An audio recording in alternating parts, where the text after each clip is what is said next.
I think I'm the only person who actually had a couple split up on a tour at Willett, and they had a disagreement that turned into a heated disagreement that turned into something that didn't need to happen in Willett's parking lot. Welcome into another edition of the Hops and Spirits Bar Conversations podcast. I'm your host, Jonathan Green. And if you're watching with us on YouTube and Facebook, you can see I've got a full group of guests. If you're listening, you'll just have to wait and see who they are. But remember, we're in the midst of Whiskey Weeks, and we're about to close it off. This is our last episode of Whiskey Weeks, because, unfortunately, September's got to come to an end at some point, and that means National Bourbon Heritage Month is over, although we celebrate all year round. Who are we kidding? Don't forget, the Whiskey Weeks is presented by Nose Your Bourbon, and Nose, N-O-S-E, because they have one of the original bourbon nosing kits out there, 18 of the most commonly found aromas in bourbon. And guess what? It's really helped me pick up those nuances, really get a whole lot better at this because, as you guys know, sometimes it's a little hard to pick up all those different aromas and stuff, and you want to sound like you know what you're doing, and they definitely can do that. They even have an expansion pack for those out there that are a little more than a beginner. You can find them on Etsy or go to noseyourbourbon.com. That's N-O-S-E. They got the nosing kit, the expansion kit, and a whole bunch of other goodies. And like I said, we're in the midst of Whiskey Weeks, and we have a fun episode for you as we talk with three wonderful folks to talk about doing tours, and not the typical tours that you might think of when you just go right to the bourbon. These guys and girls are taking you all around in a bus, a van, getting you the full-fledged experience of the Bourbon Trail Tour. It's the Kentucky Bourbon Boys. We're joined by Laura Hagan, the co-owner founder. We also have Anthony and Roger, two longtime drivers for Kentucky Bourbon Boys. Everyone, thanks for joining us. Yeah. Thanks for having us. Absolutely. Now, I guess my first question is can you tell a little about yourselves, each of you, and how you got into bourbon? Because obviously, if you're doing bourbon tours, you got to like bourbon, I'm assuming. That'd be terrible if we were like, actually, we don't really like it, but we want everyone else to. So just doing our part. Yeah, I'll start off. I'm Laura. My dad, his brothers, my brother-in-law, a couple cousins, we went on a tour actually 10 years ago Friday. And they decided they wanted to go start knocking stuff off of the passport. When it was only like 6 spots you had to get the t-shirt, and convinced me to drive them because I could probably handle them and keep them going throughout the day. So maybe stupidly, maybe smartly, I decided to, and drove them around all day to the East region the first time. A couple months later did the South. And then we decided we had so much fun doing it, we wanted to do it for other people. So drug our feet for a couple of years and then bought the LLC and started moving, and started fully doing stuff in 2016. So I got into bourbon. I couldn't get into it too much that first time because I was driving, unfortunately. You had to be responsible. Somebody had to be. And that's kind of our like unsaid sub motto, is like someone has to be responsible, so just let us be. But after that, like as we've kind of started getting more into it, more bourbon was around, I started trying stuff, finding what I liked, and have kind of gone from there. These guys can speak to them. Anthony, Roger, who wants to go next? Yeah, I'll go. I have been a longtime bourbon fan, but really the way that I got into this and got started is I've been around the Hagan family for a long time. Went to high school and college with Laura, and went on a few of the kind of early outings, I guess we would call them. So there were a few just kind of social outings, and I got to experience what it would be like to go on a Kentucky Bourbon Boys tour. And I was kind of sold on driving for them after that.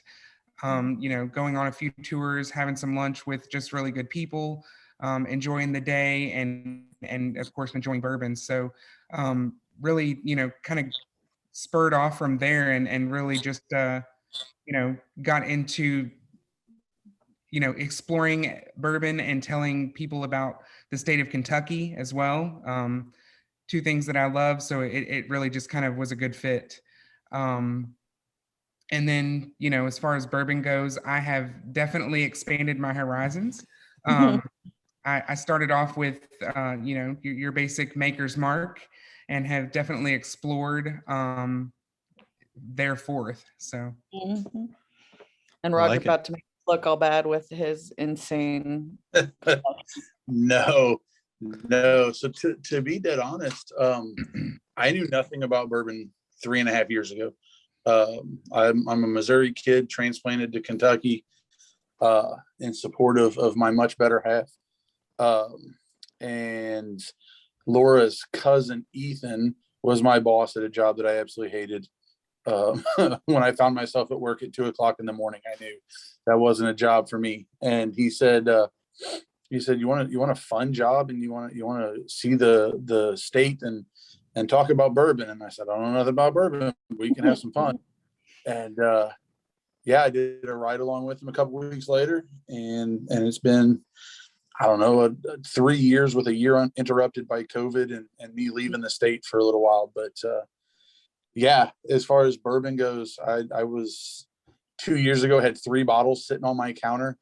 And I had like the basic Woodford and a Buffalo Trace bottle. And I got excited because I found E.H. Taylor small batch at the distillery. So I was doing cartwheels. And it's, I would say my collection of open and not open bottles has grown significantly in the last year. So Laura actually let me stay with her a few times when I was living in Memphis to drive tours for him. And that's how I paid her for my room and board, was I just brought her a bottle of bourbon when I came back. So Yep, that's how we work out.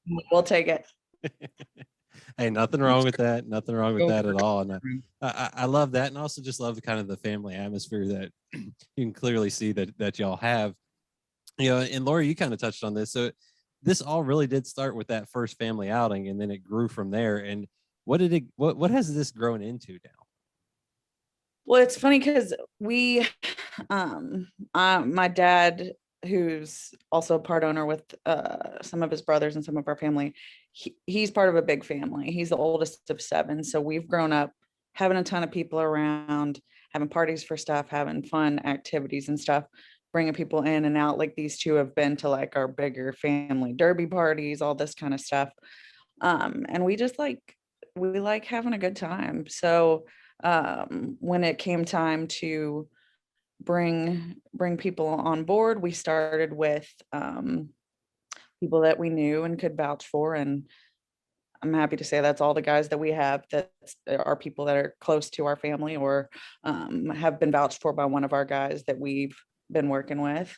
And it's grown into this insane thing. We're going, we just got our 7th van this year, and we're seeing some of these other new guys starting out kind of with their rentals and their magnets and stuff. And remembering that was us in 2016, and we're doing 20 tours that year. And we're thinking that this is amazing. This is a cool thing we're doing. And then did more than 20 tours last week. So it's exploded in the best way. And we've been very lucky that we have a lot of good guys like these two that have been with us along the way and help us out and help grow it. And we just try to keep it a laid back family fun atmosphere. Everybody's family, everybody's friends, and kind of pass that along to our guests as well.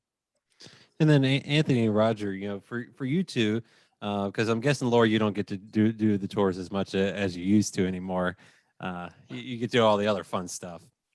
I get to do things like ride along when Roger does one and be like a representative for something else. But yeah, a lot fewer than these guys. So Anthony and Roger, how much have you guys had to learn? Because you're talking not just to, sometimes they're big bourbon enthusiasts, sometimes they have no clue about bourbon, but you got to tell them about the distilleries you're going to, the just history of the state too, because there's a lot of history around a lot of the locations as well. How much have you guys had to learn to do this? So not being from Kentucky, the history of Kentucky is something I'm still working on.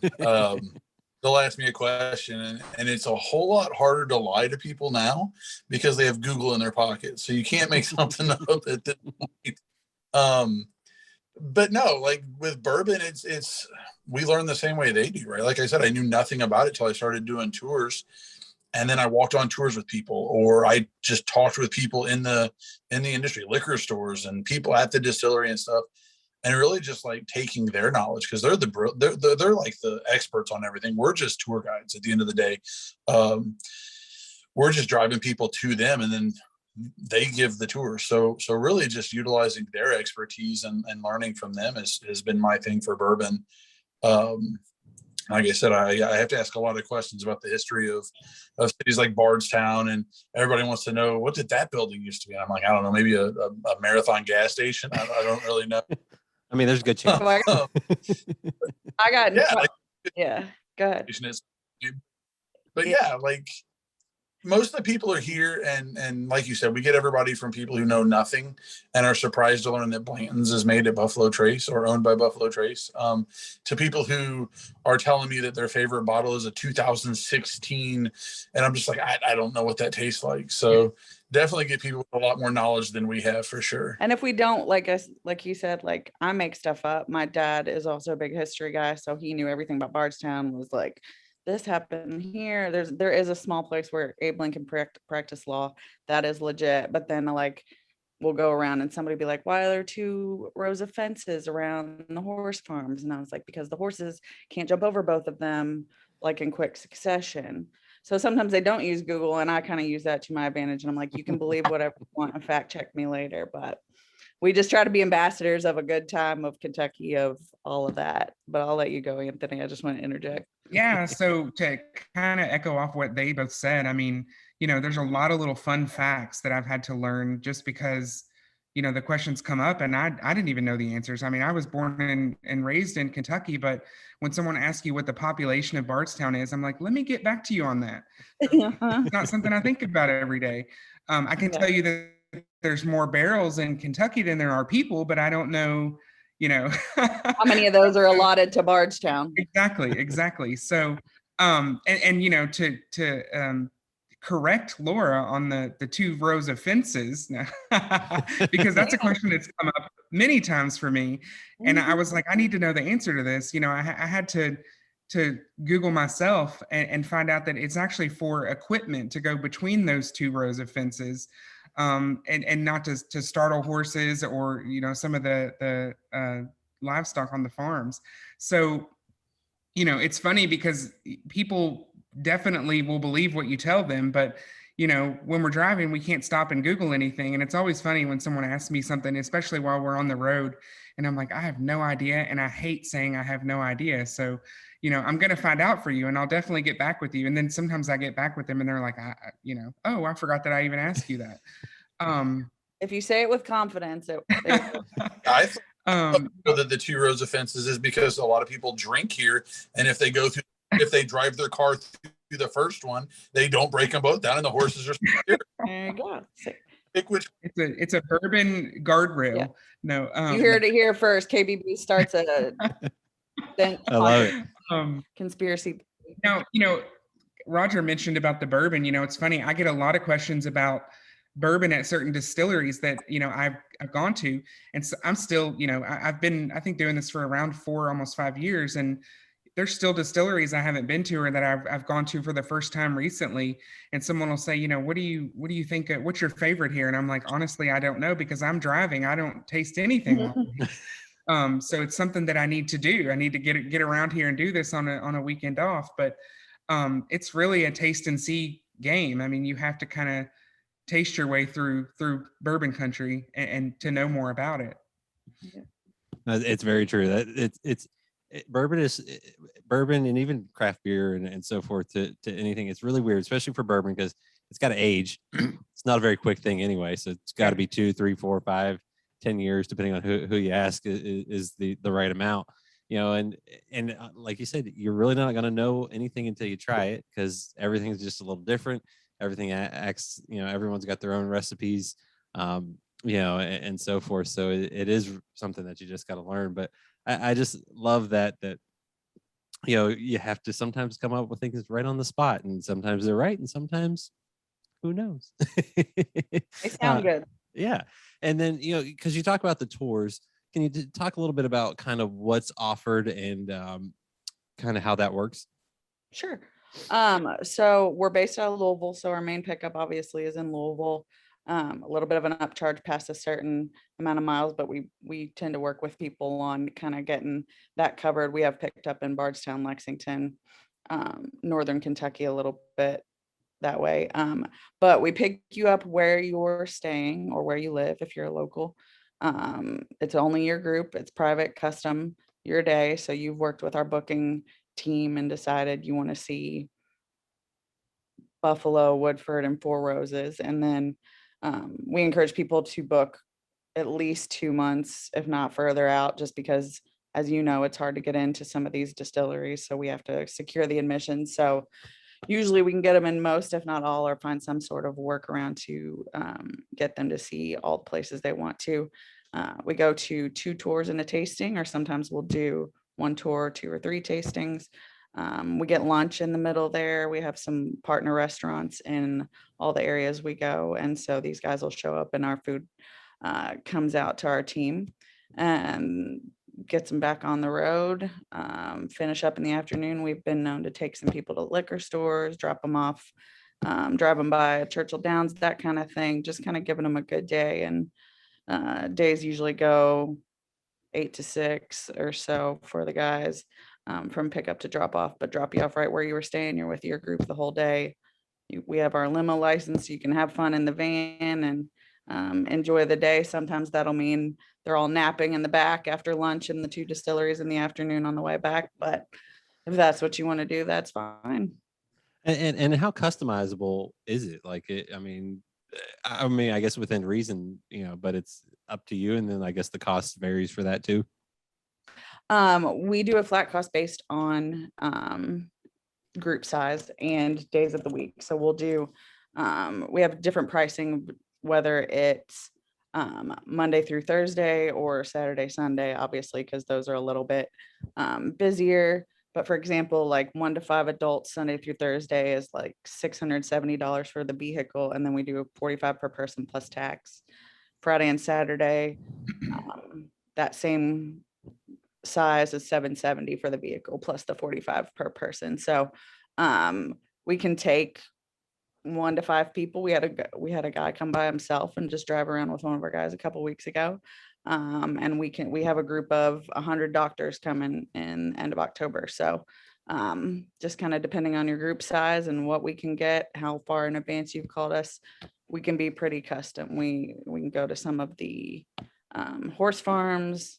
Now that places like Stitzelweller doing the Garden and Gun Club, having these more long-term experiences, we're kind of building in things. I had a group that they had an extra stop for the end of the day, and they said they didn't want to mess with it, and they just sat on Willet. They wanted to sit on Willett's patio. So after their tour, so we're pretty custom and pretty flexible, as much as we can be with what we're given and what's available, and then kind of play the day by them. And then I guess one other follow up on that for you, Laura, is are you limited as to where you can go in terms of, is it just Bourbon Trail only? Because obviously some folks aren't on the quote unquote true Bourbon Trail of the Distillery Association, or even can you go way out to like Owensboro and so forth, or do you kind of keep it in Louisville, Lexington, and that area? We try to keep it Louisville, Lexington, Bardstown, and we kind of group it, like I said, by region. We've just started going north. We'll go to Neely and Second Spirits up there, or Second Sight, I'm sorry.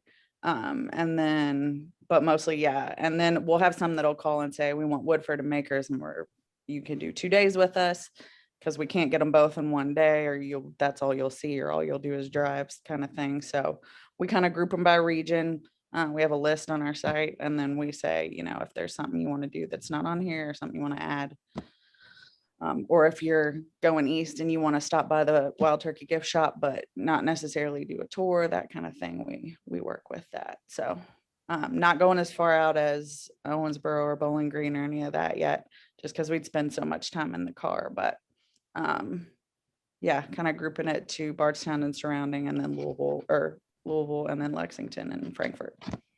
Which makes sense. That's where your big ones are. Yeah. And then depending on where you're picking up, you can always hit some others. Now for everybody, what are some do's and don'ts for tours that people need to remember? Because I'm sure each one of you has a different do and a different don't that you want people to know about, that you've maybe unpleasantly experienced. Number one, don't puke in the van. Yeah. Number one, don't. We will make you clean it up.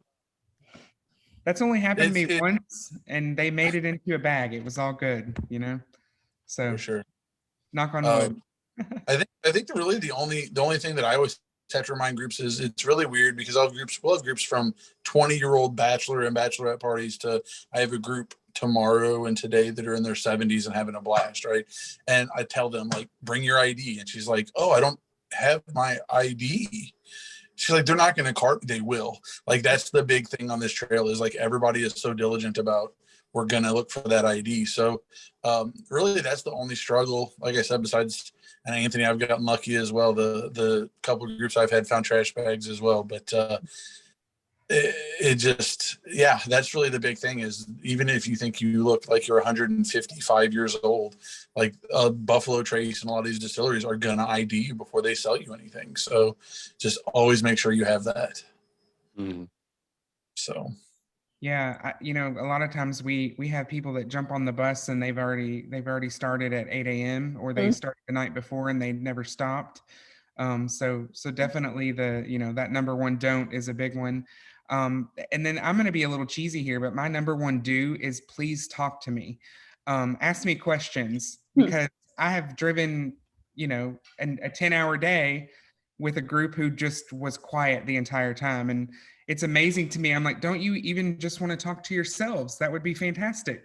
But all jokes aside, it's fun to tell them about, the trail and what they're going to see and to answer questions and, to give them even recommendations for dinner, dessert, things to do once they get back to the hotel or their Airbnb. So it's fun to just kind of get to know them.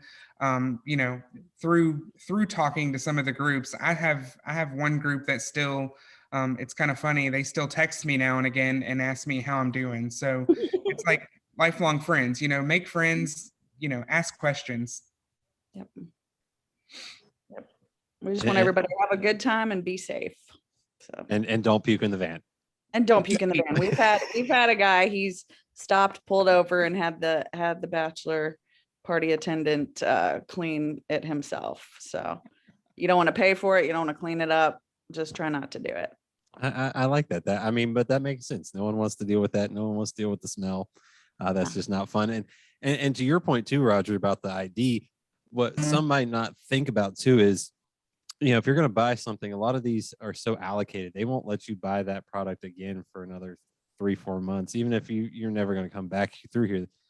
That's just their system. They're not going to let you do anything else, and you're not getting it if you don't have it. And I didn't even think about that until you said it. And then I was like, oh yeah, because I've had friends tell me that people have tried to go back the next day, to get a good bottle that they were literally told yesterday was, you can't buy this again for another 12 months. And they still try. And they're like, you bought this yesterday. No. So there are some rules out there. And then kind of in a different sense, when people are planning these trips to go on the bourbon trail, go to the distilleries, or even, like you got Anthony kind of said, even, maybe have a night out afterward. What are some tips that people need to remember? Because Laura, you kind of touched on this too, about how far out you got to plan. What are some good tips when maybe what to bring along with you besides an ID, or just in general, how far out you need to plan and think about these things? Well, I think like booking far out, people just don't think about that. Like that's one of their biggest things is they'll call and say, we want to come out in 3 weeks or 2 weeks or next week. And we want to see A, B, and C. And it's like, well, so there's the struggle of that, is just not understanding how busy things are. I mean, domestic travel is essentially all we can do right now. So everybody that's moving wants to do something, and they're coming to see Bourbon Trail. But yeah, like that's a really big one. Other than that, we try to make it as easy as possible. Once you get on the bus, we have snacks, we have waters, we have coolers if they want to throw some extra beverages in some coolers. We try to have everything there for them. So really, it's bring what you need for the day and don't pack a whole lot of other stuff, because then they're getting valet carts from the hotel to pack boxes of booze back up to their room. Figure out how they're going to get those in a checked bag at an airplane. But really, that's it. Plan to bring some stuff home with you. So make sure you got luggage. If you're doing it, make sure you know what you can bring back. And other than that, just plan ahead. Because like I said, once you're in the bus with Anthony or Laura or any of the drivers and I, like, your day is set. Like, you have nothing to worry about that day except go out, have a good time, enjoy the Bourbon Trail, and let us take care of everything else. So. Yeah. And Anthony? Yeah. So what I would add to that is, bring money and plan to potentially find something that you can't find anywhere else. Because, if you're not prepared, you don't have money to buy something that you really, really see, or see something that you want, you're going to be bummed. And it doesn't happen every tour, but there's sometimes you get to a distillery and they've released something that day, and it hasn't really spread word yet, and there's plenty available. A thing I try to do, and I'm sure Roger, Laura, you try to do this too, but you've got your places that require the certain allotments of days until they can buy something else. I try to explain that process early if we're going to one of those distilleries. I also try to get it kind of an inside tip on, hey, what's available at Buffalo Trace or Heaven Hill today. That way they know before we get there, hey, there's a shot at getting a bottle of Blanton's today. It's funny that now that I mentioned that, it's funny because there's so many people that don't realize that even, us Kentuckians that are around bourbon all the time don't actually have the luxury of just walking in a store and buying a certain bottle of bourbon every now and then. So the fact that they can get a hold of something that, I can't buy for another 30 days or another year, make sure you're prepared, have your money ready for some of those like hidden gems. Yeah, have a game plan. Or if we can't, I remember I'd taken a group and they weren't able to get something they wanted. We were in Bardstown and Tottie's was right there. We had lunch at Old Talbot and Tottie's liquor store was right there. So I drove them up there while we had a few minutes, and they looked and ended up finding 2 of the Blanton's bottles they wanted. So just come ready to be adaptable and be ready to throw down on some bourbon and have, like they said, have a plan to take it back. If you buy a new suitcase or somebody rents a car and drives home, whatever you got to do. I think the last thing I would add as far as dues is check out the craft distilleries. So many people come and they want to see the big ones. They want to see Buffalo Trace. They want to see Heaven Hill. They want to see Maker's Mark. They want to see them, and they're great. They're all beautiful and they all offer a great tour, great experience. But some of these craft distilleries, these smaller places that are popping up, are doing a really good job putting out a really good product.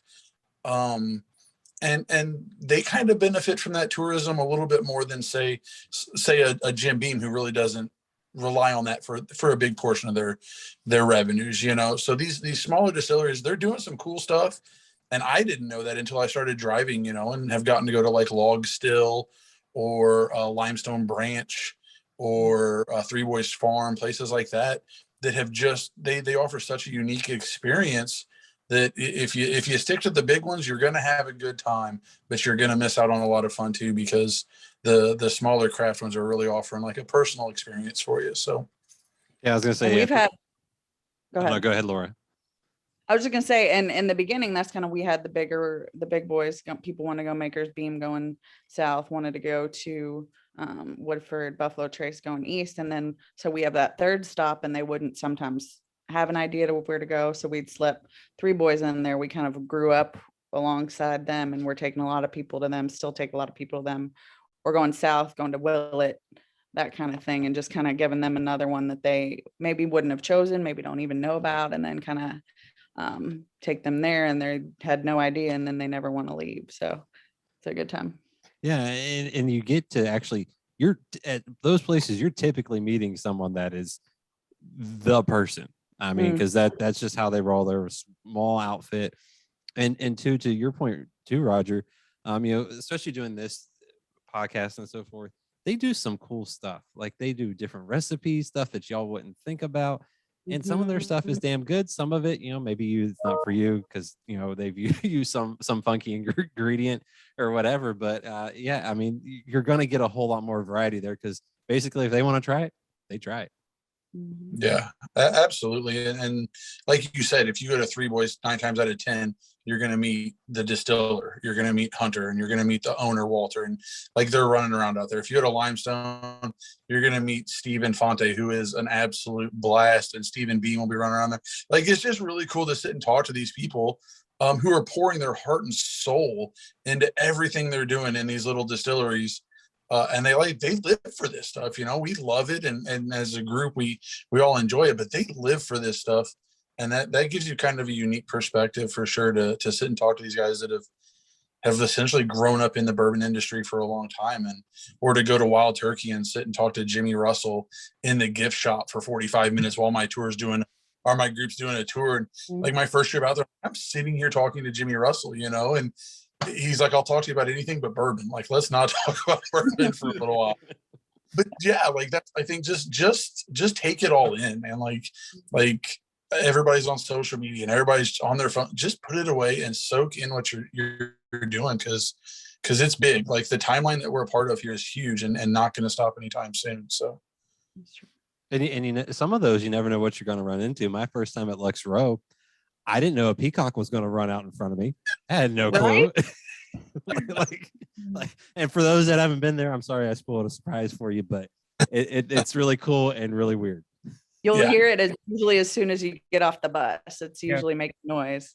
Yeah, that was drawing to us too, because we try to take pictures of all the cats, see all the cats around, and then we get there and we're like, don't see a cat, but there's a couple peacocks.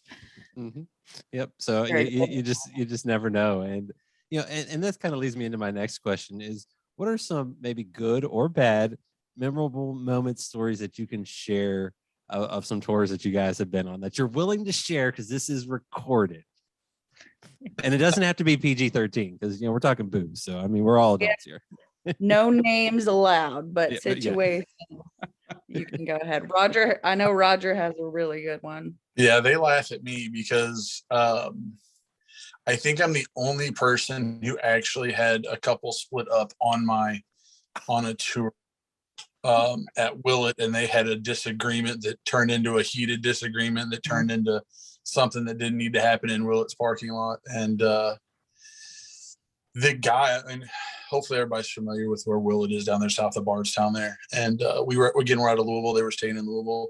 The guy did not get back on my bus. He took about an hour and 10-minute Uber ride back to Louisville and went straight to the hotel, or straight to the airport. I'm sorry. She texted me the next day and said he didn't even come to the hotel. He went straight to the airport and flew home, and she was leaving his clothes in the room. So it was interesting to say the least. But I don't know. Things luckily Roger has history with working with behavioral management, so it's a plus on his resume when it comes to this job. He could handle that no problem. Yeah, they were a blast up until that point. Real fun up until that point, but hey, things happen. Yep. The rest of the group had a great day. He just had a rough day. That's all. Yep. Bourbon will, yeah. Well, I want to say, kind of interject in here and say that it wasn't the bourbon's fault. I think it was probably, a pre-existing issue. Would you say? Bourbon didn't help it. We're not blaming the bourbon here. I completely anticipated that you were going to blame that crap on me, Anthony. That's for another unrecorded call. No. I'm going to go on a happier note here. I have a group that I have driven twice now. They have requested me the second time and have promised to come back and request me again. So we're pretty much family at this point, but they actually live in Lexington. They've stayed at the Griffin Gate both times. So that's kind of where I've picked them up. And I've actually picked them up, taken them south to Bardstown. That was a long but fun day. And then I've actually kind of just showed them around Lexington and Frankfurt as well on the east side. But I got to know their kids. They were planning a wedding. They talked about inviting me to a Christmas party. And so you really get to know people on these trips. And you can make a lasting impression. I was surprised when they wanted to come back and do it all over again, and have me do it again with them. But yeah, I actually look forward to traveling with them again. So it's there's always good memories. The conversations, a lot of fun. But just when you feel like you're kind of leaving with family at the end of the day, that's really cool. Yeah, besides the probable divorce, I think, knock on wood, we've been pretty lucky and nothing too crazy coming along that nobody else wouldn't see that if they were doing this. Another fun experience where I walked around the back of a van while we were eating lunch, and my group was eating lunch, and I went around the back of the van and I looked, and there was a gigantic dent in the side of the van, and I freaked out thinking I hit something but didn't realize it, and then come to find out Laura had put a dent in the van, and I didn't notice it before I left, so that saved my job. But it was nice to know that the big boss's daughter did that and not me. So, but I freaked out. Yeah, I think I texted her after that because she was like, "I've heard this enough. I've heard this enough already. It was me." Yep. So I did it so they didn't have to. But what Anthony was saying, the great thing about these guys is they are all great ambassadors for us, for Kentucky, for bourbon, and they'll get asked for by name in the reviews. They'll say, "We had a great day with Roger. If we come back, we want to choose him again. We had a good time with Anthony. If you get to go, request him." So we'll even see that on our inquiry forms, like so-and-so's friend came last year and they said to request Roger. So we'll put him on that tour if we can, if he's free. So just says a lot about them and how well they do and how fun they make it for people, that we're getting repeat people because of them and wanting to be with them.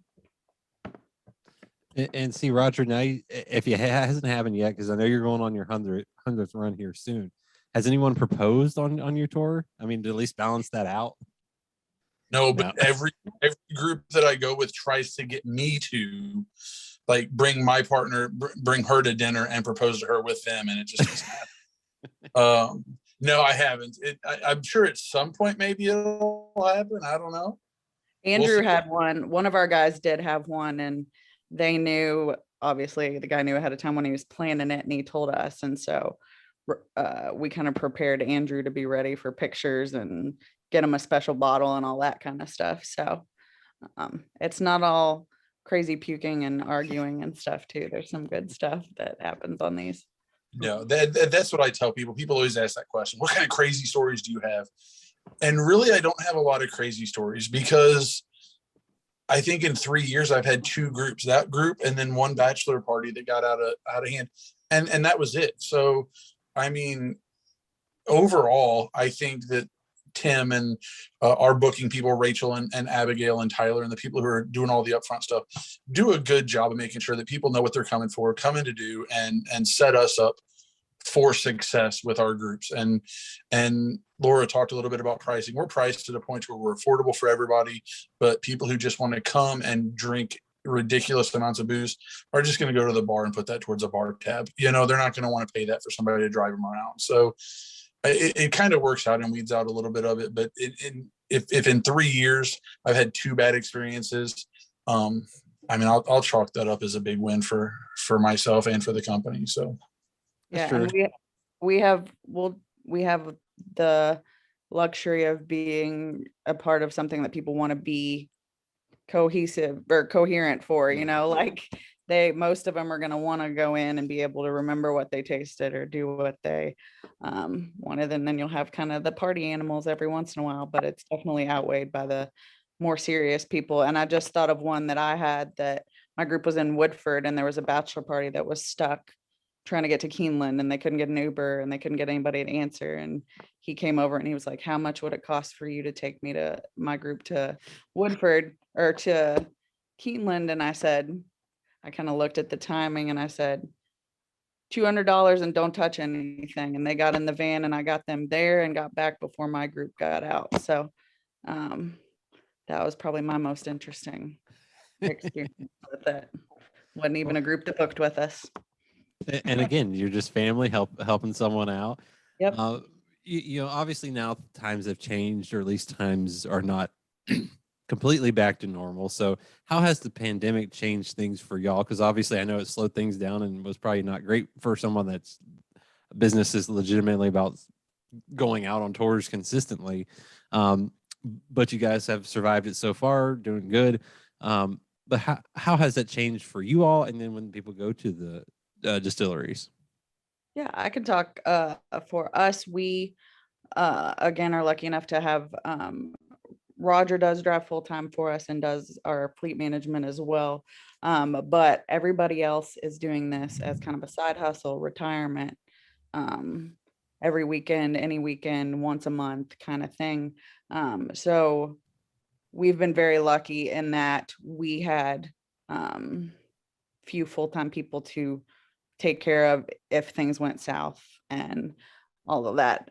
So it was very lucky. We did buy a van right before it all shut down. So it was nice to have that sitting wrapped and empty for several months. But yeah, we just kind of weathered it by helping people out where we could if they wanted to cancel, and working with refunds and all that stuff. And then kind of as we've opened up, we work with them as far as what they're comfortable with. We've had several cancel because of COVID or because of fears about COVID. But basically, as soon as people could start getting back out, I mean, we didn't expect to bounce back as fast as we did. We thought it'd be a little longer, but basically as soon as this country started opening back up, people were like, we want to go somewhere. We don't even care where, like, we'll come here. They weren't very picky about what distilleries. They're like, whatever's open, let's go, like, get me out of my house.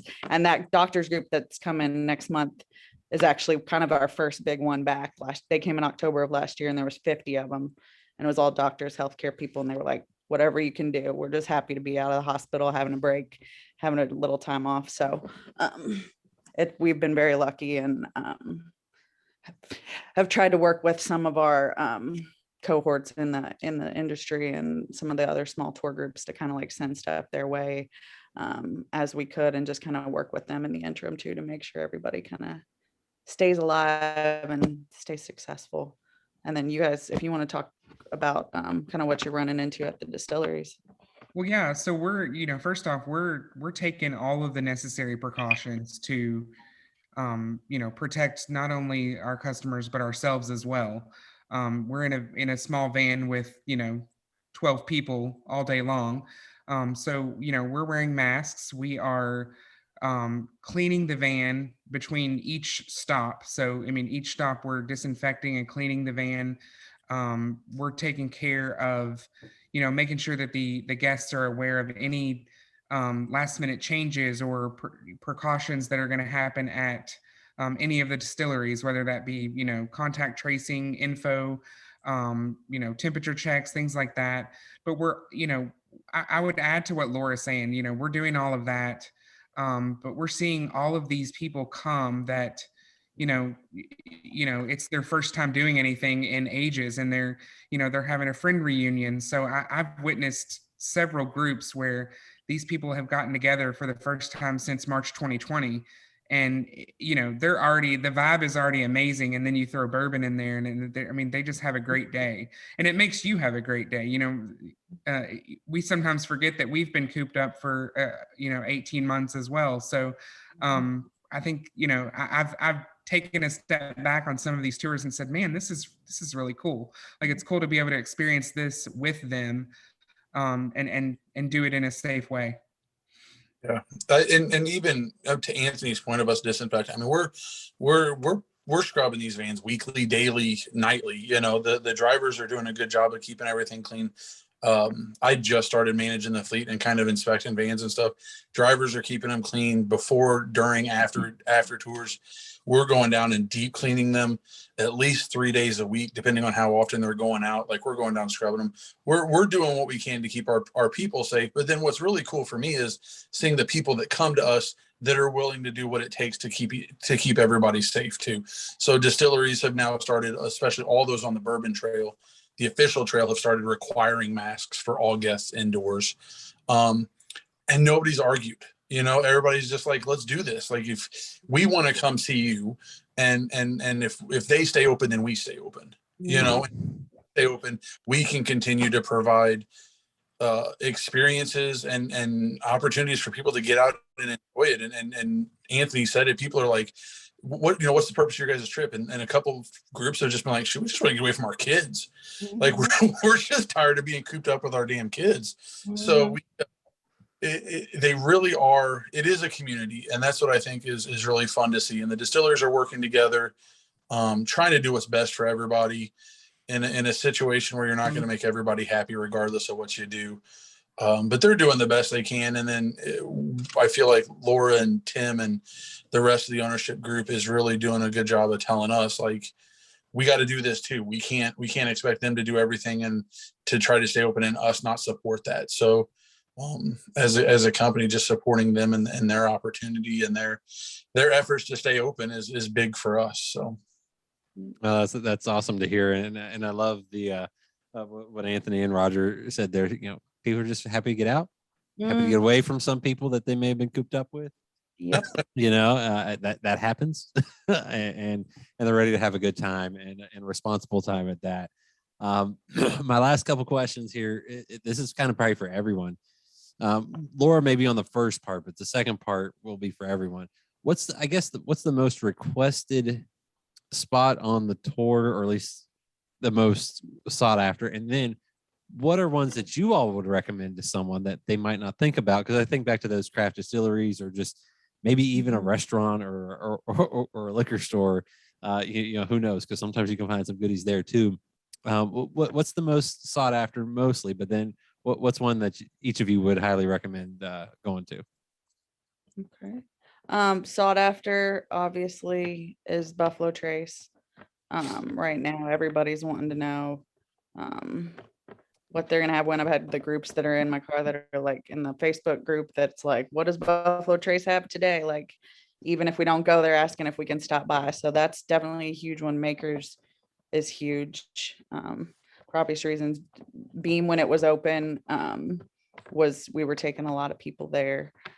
So those are probably the big three. And then as far as recommendation, like, I'll go back to Three Boys. Like I said, like, we've had the pleasure of kind of watching them grow as we did, and just kind of watching what they've been able to do there and their team there. And it started as a whole small family business like most of these big guys did, but just being able to see them kind of grow over the last several years has been so cool. And you're not going to be able to get that anywhere. You're not going to be able to get that in your liquor stores. You're not going to be able to taste out of the barrel at a lot of places. You see more places doing that now. And I feel like Three Boys has kind of made people step their game up in that way of, like, they're doing barrel tastings as their like default, when some of the other places weren't doing that already. But I highly recommend that to anybody. Like, we took that out for my sister's wedding and toasted with the Three Boys stuff. So and then we just try to like keep them back in Louisville. We try to get them to the good bourbon spots. Silver Dollar we recommend for brunch all the time. All the downtown bars on Whiskey Row, we're trying to send them to for a good pour, the speakeasies, that kind of thing. Anthony, Roger, who wants to go? As far as distilleries, like, that's it, man. Three Boys is just an experience. I've had groups that have been mad because they couldn't get Buffalo Trace, and then when they got Buffalo Trace, they decided not to go to Buffalo Trace because they wanted to stay at Three Boys and stay longer, and hang out with the guys there and have a good time.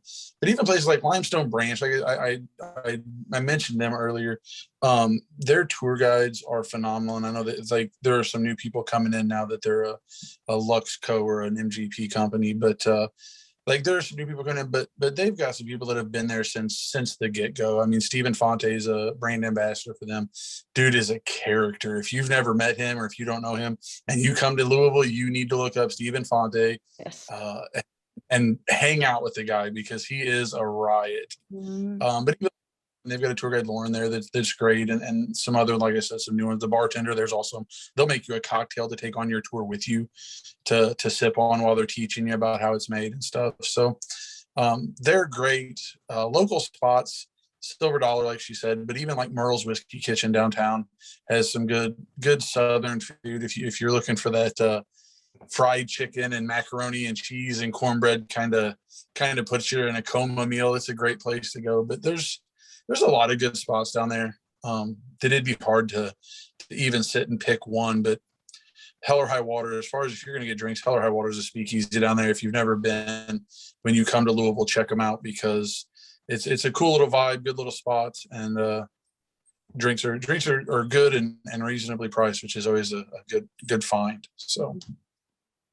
And then Anthony, what's your hidden gem? So I love all of the custom experiences and some of the craft experiences, but I have to say one of my personal favorites is, if not just for the story and the family vibe, is Peerless right here, right in Louisville, downtown Louisville. Just a very cool story, looking back before Prohibition, and their distillery number is exactly what it was before.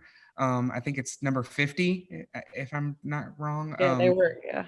And so, the same, grandson or great grandson of the family kind of taking over and running with what the family had done so many years ago. And plus, it's just a really cool atmosphere, very neat tour.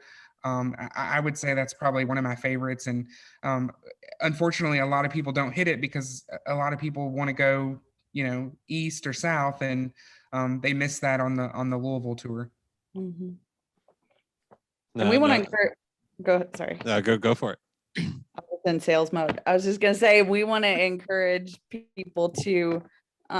We don't get as much Louisville business, and when you think about it, like if you want to be the one driving your people around and showing them and all that stuff, you can't really necessarily enjoy the day with them. So we try to promote as well to the Louisville residents, and like there's a lot of great stuff right here, and you can book with us and we'll take you around, and you may not have gotten the chance to go to Peerless or Stitzelwell or any of that. So Peerless is definitely one of those hidden gems in Louisville, and doesn't get as much recognition, like you said, because people are wanting to go out in the state and to some of the other stuff.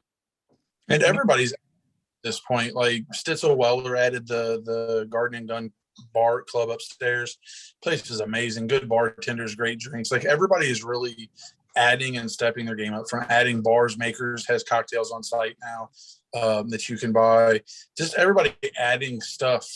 Bardstown Bourbon Company is adding everything. Mm-hmm. They're gonna have their own little resort there before it's all said and done, I have a feeling. But like their restaurant is phenomenal. The food out there is great. Everybody does everything they do really, really well.